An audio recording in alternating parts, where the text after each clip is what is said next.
মনসুর হাল্লাসকে যখন 101 জন যখন ফতুয়া দিল, তখন তাকে সকল মানুষরা তাকে পাথর নিক্ষেপ করতেছে, কিন্তু তার বন্ধু তাকে ফুলের আঘাত যখন দিল, তখন মনসুর হাল্লাস বলতেছে, বন্ধু সবাই আমাকে পাথরের আঘাত করতেছে, তুমি আমাকে ফুলের আঘাত দিও না, ফুলের আঘাত অনেক মারাত্মক। আপনারা ইতিপূর্বে দেখেছেন যে নুরা পাগলা নামে একটা ব্যক্তিকে তাওহিদি জনতা তারা কবর থেকে উঠায়া তাকে যখন পোড়ানো হলো, দেখেন আল্লাহর হাবিব রহমাতুল লিল আলামিন যুগে পৃথিবীর ইতিহাসে এমন কোনো ঘটনা ঘটে নাই যে কবর থেকে ওঠে মুসলমান।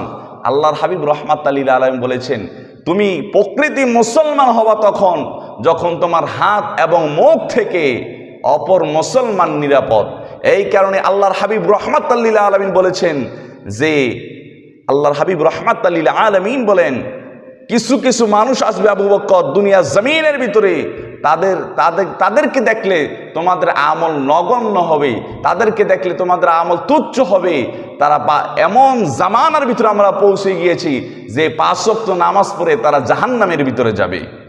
যদি নুরা পাগলা যদি রাষ্ট্রদ্রোহী ইসলামদ্রোহী যদি কাজ করত, তাহলে আপনি তার বিরুদ্ধে রাষ্ট্রদ্রোহী মামলা দেন, কিন্তু আপনি কি কাজটা করলেন? আপনি তো মুসলমান, আপনিও মুসলমান।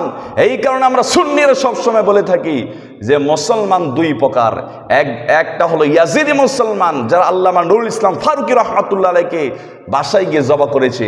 আরেকটা মুসলমান হলো হোসাইনি মুসলমান, যারা হোসাইনি মুসলমান জশ্নে জুলুস করেছে চট্টগ্রাম জমিনের ভিতরে। এই শুরু থেকে এই পৃথিবীর শুরু থেকে আমরা যারা সুন্নি রয়েছি, আমরা কোনো সময় মানুষের ঘর বাড়িতে আক্রমণ করি নাই, কোনো সময় মানুষের শিক্ষা প্রতিষ্ঠানের ভিতরে আক্রমণ করি নাই, কোনো সময় মানুষের ব্যঙ্গ করে কটাক্ষ করি নাই।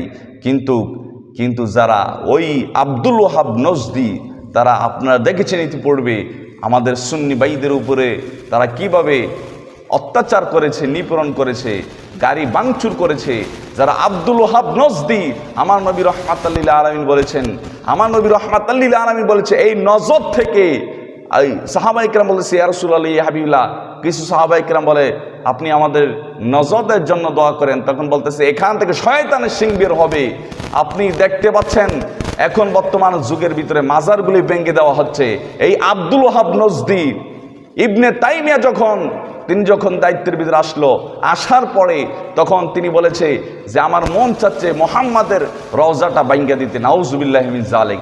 এখন এমন কিছু সোশ্যাল মিডিয়ার ভিতরে ওই গুমটাওয়ালা মৌলবীদের কথা শুনে তারা কিছু আমাদের সোশ্যাল মিডিয়ার ভিতরে আমাদের কিছু ওই স্কুল কলেজে ভাই ব্রাদার আছে না, তারা আরে হুজুরটা খুব ভালো, খুব সুন্দর কথা কয়। ওই একটা কথা মধু দিয়ে তারা ইমানটাকে নষ্ট করে ফেলে। এখন বলবেন যে হুজুর আপনি হুজুররা কেন দ্বন্দ্ব? আরে বাবারে বাবা, হুজুররা কেন দ্বন্দ্ব আপনি জানেন না? যে একজনে আমি মুনাজাত করতেছি, আপনি আমাকে ঐক্যর কথা বলতেছেন, কিন্তু আপনি সমাজের ভিতরে লাগাই দিলেন বেদাতের ফতুয়া। আল্লাহ পাক রব্বুল আলামিন এই সমস্ত আপনার সন্তানকে আপনি মাদ্রাসায় দিবেন, ঠিক আছে, কিন্তু জেনে শুনে মাদ্রাসায় দিবেন। কোন মাদ্রাসা দিচ্ছেন? কৌমি মাদ্রাসার ভিতরে আপনি জঙ্গি সৃষ্টি হয়। এই আপনারা দেখেছেন ইতিপূর্বে হাটাজারি মাদ্রাসা থেকে অসংখ্য অস্ত্র অগণিত ডিল নিক্ষেপ করা হয়েছে এবং অনেক কিছু সেনাবাহিনী তাদের থেকে উদ্ধার করেছে।